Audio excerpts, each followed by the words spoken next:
But somewhere along the line, humility became a synonym for boring. USA contributor Sean Pamphilon recently talked with Sampras and emerged with a chicken and egg dilemma. Which came first, the boring question or the boring answer?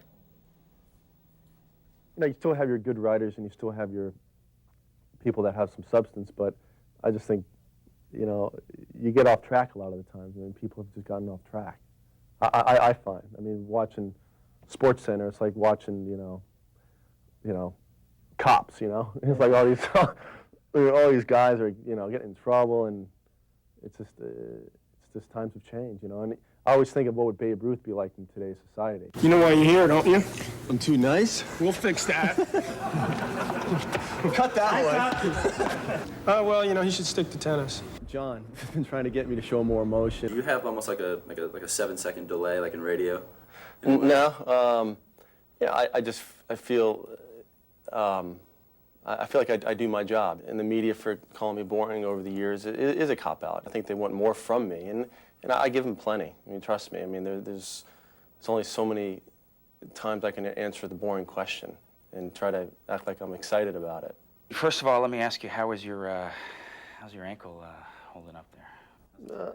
Yeah, you're the bad luck interview. Let me ask you this. You talk about 1990 and how that changed your life forever. How'd your life change? Have you changed as a person? I keep on repeating myself. I know we've spoken about this in the past. How's your life changed? What is life like for you? I'm pretty happy. Interesting. How does that feel? It's kind of a catch-22. Yet there are the media people. My name's on that trophy forever, and not one press person can take that away. Just kind of shifting gears for a second. Again, you don't even have to talk about this if you don't want. Say again? You have a problem, sir? If I'm not playing tennis, I'm talking about tennis. Final question or two. I asked you before. Anything else for Pete?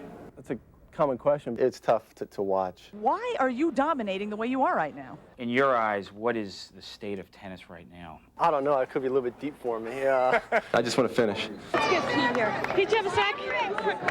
I just want to know your feelings about I was always taught that to keep everything inside. I could remember some more, but we don't have all day.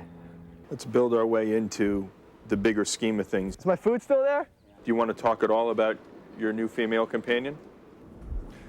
Sure. What do you want to know? People don't really ask me much about it. I don't like talking about my personal life and who I'm dating, who I'm seeing. I know you have to give up a little bit being who I am, but there comes a point where they don't know, every detail of my sleeping habits or whatever. What's your dating situation like? Not much to talk about there. Is it hard because of your schedule and everything? Yeah, it's hard with my schedule and the effort that I put into it. I'm just kind of, there's not really much there. Are you shy? Very shy. Do women approach you a lot, though? Just depends on the situation. Yeah, it's been known to happen. When women come on to you, what's like the most... I'm going to see your Wimbledon trophies. Usually they come up to me and say that. So I invite them over to my place and we hang out, and they bring their girlfriends over, we go to a couple strip joints and go to Vegas for the night, and that's my life.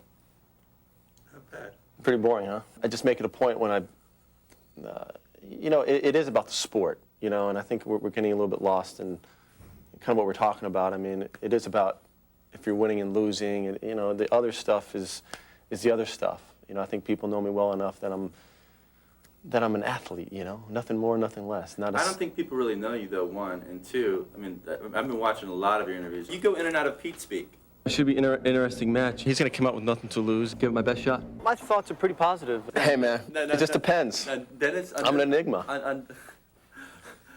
You can't quite figure me out, so that's why I keep everyone guessing. You got to take your hand and go down my throat and open it up. Open my heart up. So it ain't going to come from me. You were talking about something, and like in the moment, and then you sensed that it might be going in the wrong direction, and then you drew it back in. Yeah, that's my strategy. I'm not going to tell you all my private thoughts. Some things are better left unsaid. Like what? Well, you asked me. Ask me a good question. Ask me a really, good thinking question. Edit that question out. Those are good questions. Depends on the question. If you ask me a good question, I might say something that might get you a better job. Well, I'm trying to do what you were saying, and now you're completely playing with me. I'm trying to screwing with you. On a serious level, what are the things that affect you? Well, it's like watching the news and seeing death on the news. Sure, that affects me. It's sad. To see the if it's a war or the bombings in Oklahoma, I mean, that affects you. I mean, how can it? But just, seeing an interview that someone breaks down to, or someone that gives you inspiration, I mean, that stuff moves me. Who inspires you? Who inspires me? A lot of people. I mean, I don't know. I mean, who inspires me? Seeing what my mom has done for me and my family, and coming from Greece and having no education and nothing, to see where she is today, it inspires me. Who brings out the inside of you more than anybody? My friends and family. It is about entertainment, but I think the media and society today, they want the controversy. They want to see people that are successful kind of lose it. It seemed like the nice guys in sports kind of get overlooked by the pricks in sports. You know what I mean? Yeah. I mean the guys that are the more flamboyant or whatever, and that's just a reflection on our society. Is it ever going to turn back? Well, it will eventually. I mean, it has with me. In the beginning of my career was, there wasn't enough, people didn't really know me that well, and when you keep on winning and you win majors, I mean, stuff like that just kind of goes aside, and they talk about, okay, he's comparing me to Rod Laver and those Borgs, and the stuff about the personality just kind of goes aside. And if you stand the test of time, you're going to be in fine shape. And fortunately, I've stood the test of time.